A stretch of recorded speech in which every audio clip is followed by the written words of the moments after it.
Bonjour à toutes et à tous. Aujourd'hui, on va adresser le thème 7, celui qui aborde la communication orale, les éléments et normes à rédition des discours oral, les routines et formules et les stratégies de la communication orale. C'est donc le thème 7 pour les profs de l'enseignement secondaire en Espagne.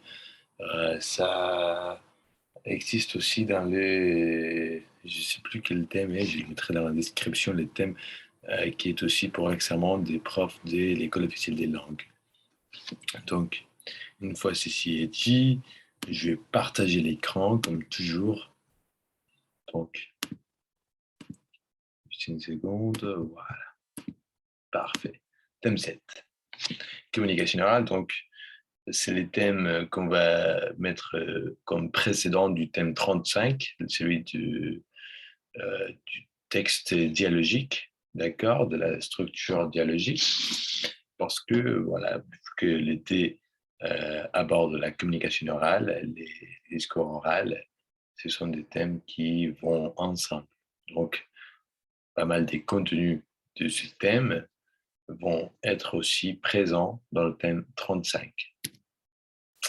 Comme sommaire, nous allons avoir d'abord une justification et une introduction, puis on va avoir les 5 points, on pourrait dire même 4 points principaux, puis un cinquième point, et puis la conclusion, donc la communication orale, avec les caractéristiques et les éléments de la communication orale, les normes régissant la communication orale, donc les principes des coopérations et les principes des politesses, et puis les stratégies des coopérations, donc d'expression et des compréhensions, les stratégies des politesses et la négociation du thème et des tours des paroles. Puis quelques routines et formules, et la communication orale, un cours de fleu où on va adresser principalement les gestes et les comptes d'apprentissage d'Edgar Dale. Finalement, on mettra aussi une conclusion. Vous savez que ceci est vraiment important lorsque vous rédigez votre thème pour les concours de profs en Espagne.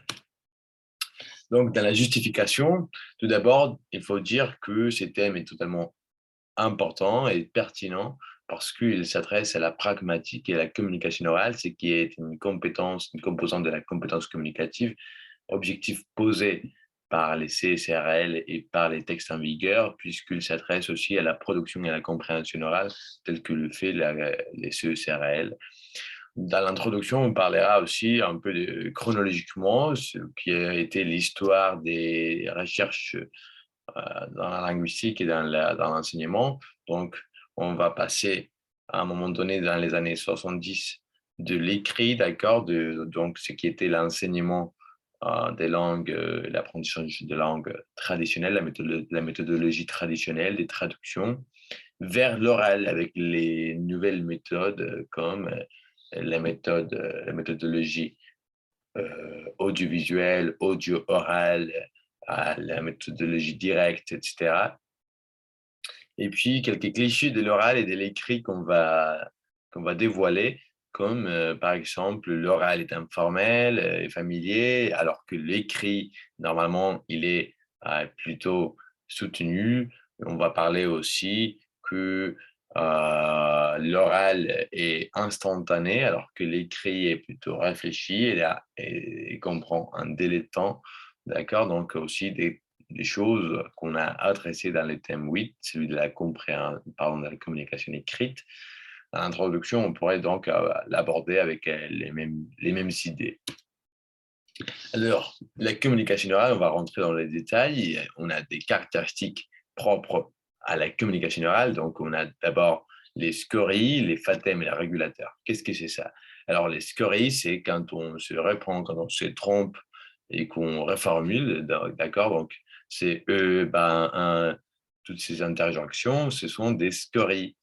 Euh, on a aussi des fatèmes, c'est quand on emploie la fonction fatigue du discours et qu'on veut attirer l'attention de l'allocuteur. C'est-à-dire quand on va poser des petites questions genre non, n'est-ce pas? Hein, qu'est-ce que tu en penses? Tu me suis, etc. D'accord? Donc, ces petites questions que l'on dirait pas, que l'on n'écrirait pas à l'écrit, mais qu'on dit à l'oral pour maintenir, pour capter l'attention de l'interlocuteur, d'accord, pour qu'il soit et qu'il reste branché dans la communication. Et on a aussi certains régulateurs, normalement, de la part de l'interlocuteur, d'accord, qui va euh, nous donner un peu de feedback, d'accord, comment dirais-je, il va nous donner de l'information qu'il comprend et qu'il continue, qu'il reste branché dans les procès de la communication. Puis, on a aussi des caractéristiques syntaxiques. Par exemple, si je dis les élèves, c'est pas facile à enseigner, hein, c'est pas facile à mener. Alors que syntaxiquement, à l'écrit, je dirais, les élèves ne sont pas faciles à maintenir muets ou par exemple, si je vais dire les garçons, c'est pas facile à élever. Alors, je dirais pas à l'écrit ça, je dirais plutôt les élèves ne sont pas faciles à élever. Alors, dans les rapports avec la situation de communication, c'est important parce qu'on va adresser ici, on va mentionner un point qui, je pense, il est totalement important, c'est la communication quand elle est simultanée ou pas. Quand elle est simultanée, normalement, dans la communication orale, quand on est dans les mêmes moments, dans les mêmes endroits, on va alors avoir beaucoup de déictiques. D'accord? Parce que le contexte, la situation de communication, elle est totalement présente à 100% pour les deux personnes. Alors qu'à l'écrit, moi j'écris à ma maison, d'accord? Donc je vais devoir tout décrire, je vais devoir tout nommer par son propre nom. Alors qu'ici, dans la communication orale simultanée, je vais avoir des dictiques comme ici, maintenant, je, tu, ça. D'accord? On a aussi des présentateurs comme c'est, il est. D'accord? Voilà. Ce sont des choses, des éléments de la langue qui apparaissent beaucoup plus, beaucoup davantage dans la communication orale que dans la communication écrite. On a aussi la coexistence de deux canaux, d'accord, donc les verbales et les non-verbales, puisque la communication ici, elle est multicanale, encore une fois, surtout quand elle est simultanée, cela est vraiment plus exposé. Sinon, si c'est par exemple dans une conversation téléphonique, on va avoir aussi des dictiques dans les rapports avec la situation de communication, mais on en aura moins.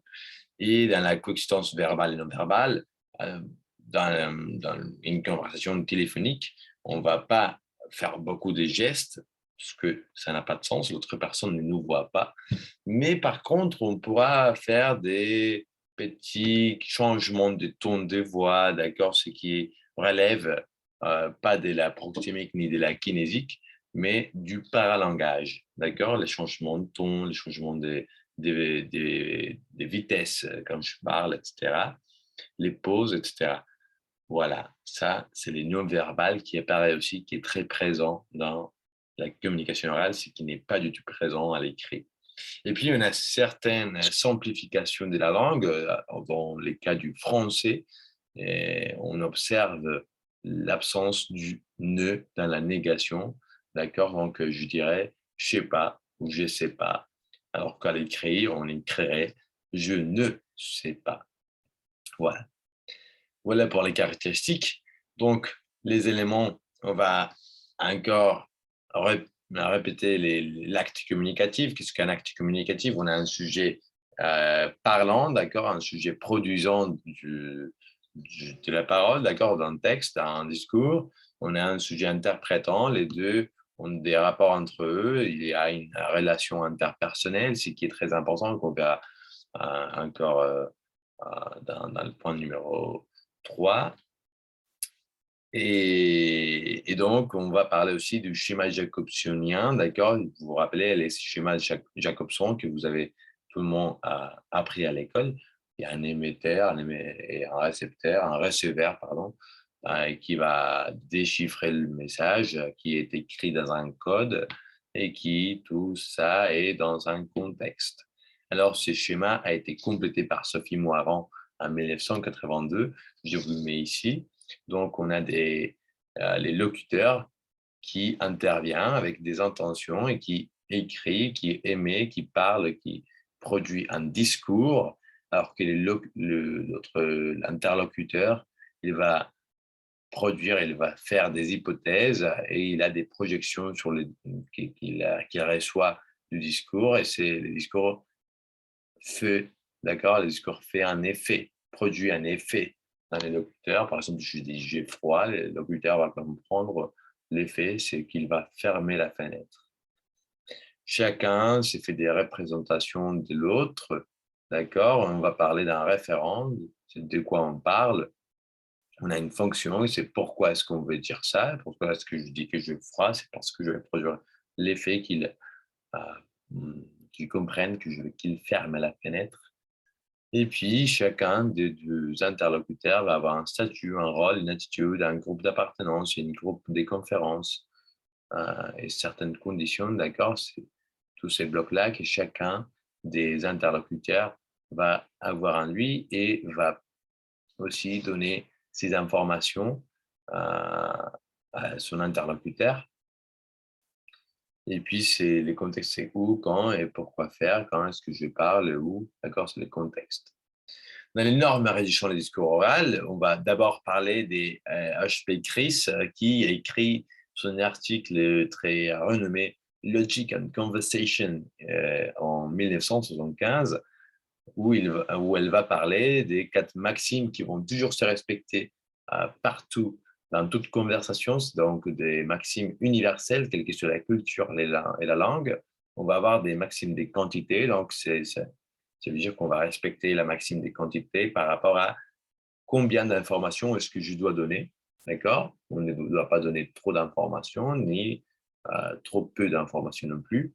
La maxime des qualités qui il s'agit donc d'une maxime qui va aborder la qualité, la véracité de l'information. On va donner des raisons pour que ce que l'on dit soit vraisemblable au moins. La maxime de relation, d'accord, c'est donc celle des pertinences au sujet et au moment et au contexte et à la situation de communication où je parle. Et la maxime des modalités qui va aussi faire référence à, à la modalité, les genres discursifs, d'accord? Donc, si je suis dans une intervention, par exemple, vous savez, quand les présidents font le débat et qu'ils doivent parler pendant 1 minute et s'adresser au peuple, voilà, c'est donc 1 minute, il faut être très bref et concis. Il ne faut pas faire une autre chose. Et puis, on a 4 autres maximes, si vous voulez, ou excuses pour ne pas respecter les 4 maximes de H.P. Chris. Et ce serait donc le désir de mentir, les mensonges, c'est quand on dit quelque chose qui n'est pas vrai, d'accord? Quand on veut tromper notre interlocuteur, le refus de répondre, d'accord? Donc voilà, ici, ça effraie la maxime des quantités. Quand on a des maximes contradictoires, par exemple celle des quantités, celle des modalités, il faut faire prévaloir l'une sur l'autre.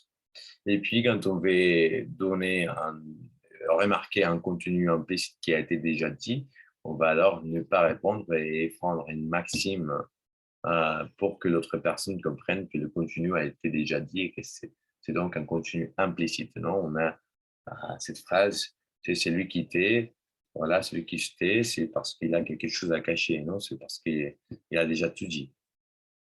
Voilà. Ceci est dit, ceci donc a été pour les principes des coopérations.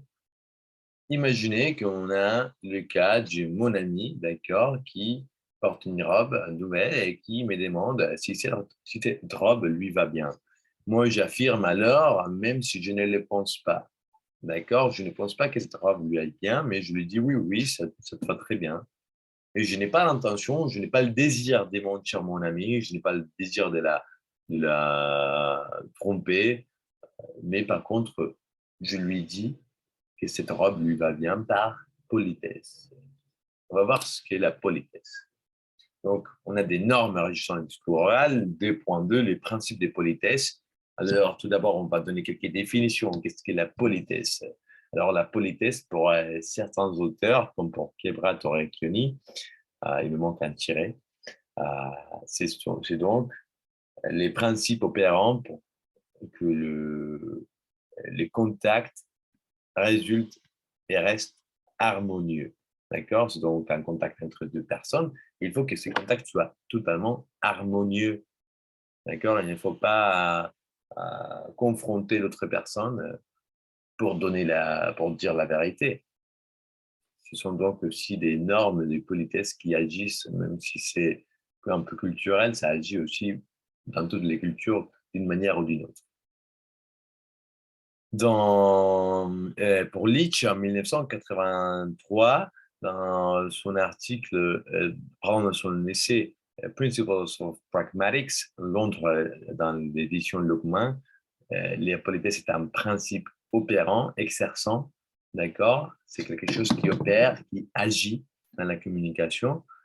Pour Brown et Levinson, qui reprennent les termes et les concepts des phases de Goffman, ils disent qu'ils développent ce concept des faces et donc donnent deux définitions des faces. La face positive, ce sont des images valorisantes de soi que chacun des interlocuteurs a et montre à l'autre personne, à l'interlocuteur. Et la face négative, c'est donc les territoires du moi, ton espace corporel, etc. Il y en a des FTA, des Face Threatening Acts, ce sont des faces menaçantes pour la communication. Donc, et pour la phase positive, on a des FTA, des Face Threatening Acts, pour la phase positive du locuteur. Donc, par exemple, une autre critique, moi, je me critique moi-même, je dis, moi, je suis trop moche, ou je suis un menteur. Par exemple, je vous dis, je suis un menteur. Tout ce que je dis est faux. Alors là, je menace, je fais un acte contraire qui n'est pas poli, totalement impoli et pas courtois contre moi-même. On a aussi des face chain acts pour la face négative de l'écouteur. Par exemple, pour moi, je vous promets que la semaine prochaine, vous aurez tous les thèmes dans ma chaîne, sur ma chaîne. Là, j'ai fait une promesse à mes dépens, alors que moi, je ne veux pas accomplir cette promesse. Donc, c'est quelque chose de mauvais pour moi. Pour la face positive de l'allocuteur, d'accord, de la personne avec qui je parle ou à qui je parle, je vais l'insulter, la critiquer, donc c'est totalement impoli, comme vous pouvez comprendre. On a aussi, pour la face négative de l'allocuteur, une question indiscrète, par exemple, on peut lui donner une ordre, c'est aussi un peu impoli si l'on n'utilise pas quelques stratégies de politesse, qu'on verra ensuite.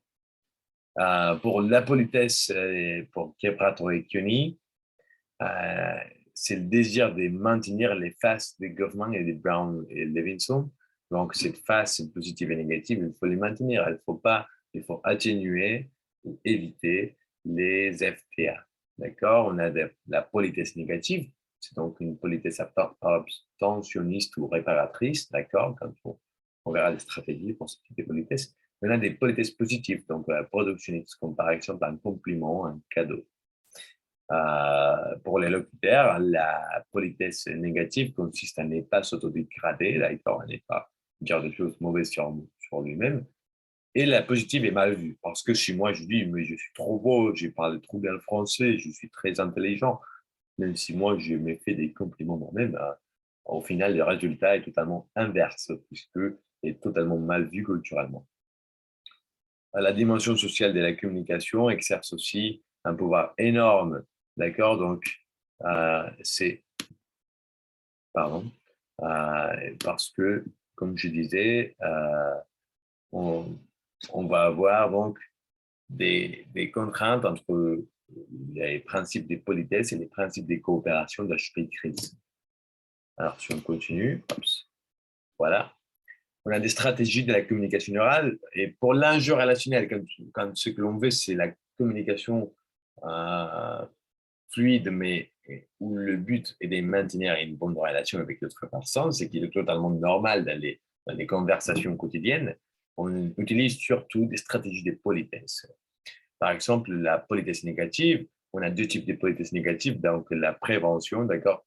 Rappelez-vous qu'on parle ici de la politesse négative, c'est donc la politesse négative des Kebrat ou Aractoni, pas de la face négative ni de la face positive. Hein. Ce sont des images qu'on donne aux autres personnes. On parle ici des politesses négatives de Caprato-Recchioni, donc abstentionniste ou réparatrice. Elle a des façons d'avoir lieu. Donc, de peut avoir lieu. Donc, la prévention, c'est donc éviter des menaces de la face des interlocuteurs, donc éviter d'insulter l'autre personne ou éviter de lui poser des questions indiscrètes ou éviter de lui donner des ordres.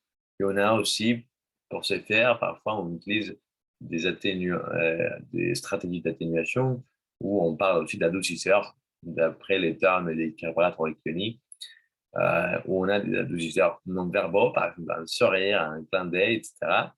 Parfois un mouvement de tête. On peut lui toucher de l'épaule comme ça, donner un petit coup à l'épaule.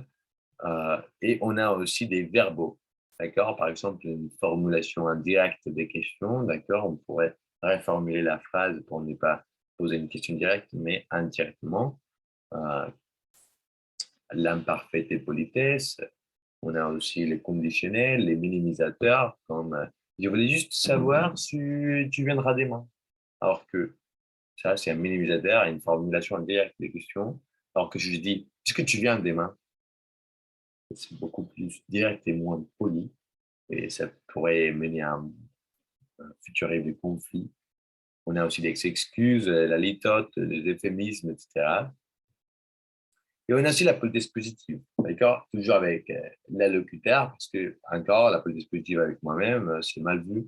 Donc, on fait des compliments, des cadeaux, des invitations, des formules hyperbolisées, genre, t'es hyper gentil, merci mille fois. Voilà, ce sont donc des éléments, des stratégies, des politesses positives. Dans l'enjeu informationnel, par exemple, quand on est dans un débat sur leur santé, qu'est-ce qu'on va faire avec la Covid, etc., ou avec l'économie, ce qu'on va faire avec ça, on est dans un débat scientifique, ou on est dans un débat même politique, économique, etc. Là, le but, ce n'est pas de maintenir une bonne relation. Moi, je m'en fiche d'avoir une bonne relation avec vous. Ce que je veux, c'est qu'on partage de l'information et qu'on comprenne, etc., mon point de vue donner mes idées clairement et que vous les compreniez euh, super clair. Donc, parfois, ça pourrait être ensemble avec les stratégies de politesse, pourquoi pas, mais parfois, elles vont de manière séparée. On a ici des réparations, des stratégies de réparation et de reformulation. Alors, quand l'oral, il est étonnamment, il est, comment dirais-je, instantané, on a des formules de réparation et de reformulation par les locuteurs, comme des hésitations, de reprise, des corrections après un faux départ. On a aussi des stratégies qui sont mises en place par l'interlocuteur, comme des questions du genre pardon, comment? Excusez-moi, est-ce que vous pouvez répéter, etc. Ou des paraphrases et des reformulations. Ah, alors, ce que vous voulez dire, c'est que, voilà, voilà, voilà. OK. Donc, ça, c'est par exemple une paraphrase, une reformulation de ce que le locuteur a dit auparavant. On a aussi des stratégies de vérification, comme des FATEM. Tu vois, tu comprends? Ouais, tu me suis? On a aussi une planification co-gérée qui échappe à la conscience, d'après Brancard. Donc, tout acte communicatif oral a une planification. Donc, on va d'abord saluer, on va d'abord entrer dans le sujet, et puis je vais commencer à, voilà, soit poser des questions, soit donner de l'information. Et puis finalement, on va conclure, on va fermer la conversation. Donc, il y a une planification qui, même si l'on ne les pense pas, on le suit toujours comme ça. Mais si pas tout le monde, quand même, hein, ça rentrerait dans le débat. Mais bon, je ne suis pas ici pour donner mon avis. Alors, on a aussi finalement des stratégies d'interprétation et des feedbacks. Donc, quand on a une présence simultanée, normalement, c'est de nature non verbale pour ne pas interrompre le locuteur, mais quand on est dans une présence non simultanée, quand on est absent, par exemple dans une conversation téléphonique, il va falloir faire attention et faire gaffe aux autres éléments de la conversation et de la communication, par exemple des petites pauses, etc., pour donner pour mettre en place ces stratégies d'interprétation, d'accord, comme ces reformulations, etc. Un troisième point dans les stratégies de la communication orale, il faut parler de la négociation. La négociation, ce n'est pas seulement la négociation du sens, comme on a vu dans les premiers thèmes. C'est la négociation par exemple, des tours de parole, des thèmes, d'accord? C'est donc les degrés d'adéquation de nos interventions, d'accord? Il faut que les interventions soient totalement appropriées dans les styles, la forme, la structure, d'accord, même la duration. Alors, rappelez-vous que la parole est un espace qui pourrait être conflictuel, et donc toute prise de parole, changement de ton, de thème, des rôles, etc., est fait l'objet d'une négociation. Par exemple, ici, on va parler de la négociation des tours des paroles. C'est quand quand notre personne pose une question, là, on sait qu'on va pouvoir commencer. On a aussi la négociation des thèmes. Il faut que les thèmes que l'on parle soient négociés, c'est-à-dire que c'est un thème qui ne va pas importuner l'autre personne, qui ne va pas créer un conflit. C'est un thème aussi qui est censé être euh, abordé dans le contexte et dans la situation de communication dans laquelle on est, et qui est aussi marqué et limité par les déjà dit, parce qu'on a une histoire conversationnelle, l'interlocuteur et moi, et donc si on a déjà parlé de sa famille, je ne veux pas lui demander encore est-ce que ta famille va bien. D'accord? C'est donc un changement de thème qu'il faut avoir ici. On a finalement des routines et des formules, d'accord? Donc, des routines et des formules, ça va apparaître aussi dans la 35. On a par exemple des routines, pardon, des formules d'ouverture et des fermetures, comme bonjour, bonjour, salut, salut, ça va, oui, je joue bien, etc. Ou on a des paires adjacentes, symétriques, et c'est quand on est les deux dans les mêmes statuts, dans les mêmes groupes, etc. Et que je vais pouvoir dire bonjour, bonjour, bonjour, salut. Et des dissymétriques quand, par exemple, je dis bonjour, monsieur le président. Euh, Salut Emmanuel. D'accord? Donc, on a ici, on est dans moi, je suis le président et vous êtes, je ne sais pas, un petit travailleur comme moi, bah, je peux me permettre de vous adresser différemment. Donc, ce sont des paires, mais il manque un S ici à paires, pluriel, dissymétriques. D'accord? Quand elles ne sont pas pareilles. Et puis, dans les routines dans des échanges typifiés, par exemple les conversations téléphoniques, allô, oui, oui, c'est moi, oui, c'est Raphaël, oui, oui, ça va bien, etc. Donc, ce sont des petits scripts qu'on va avoir tellement dans les conversations téléphoniques que dans les interactions de service, par exemple.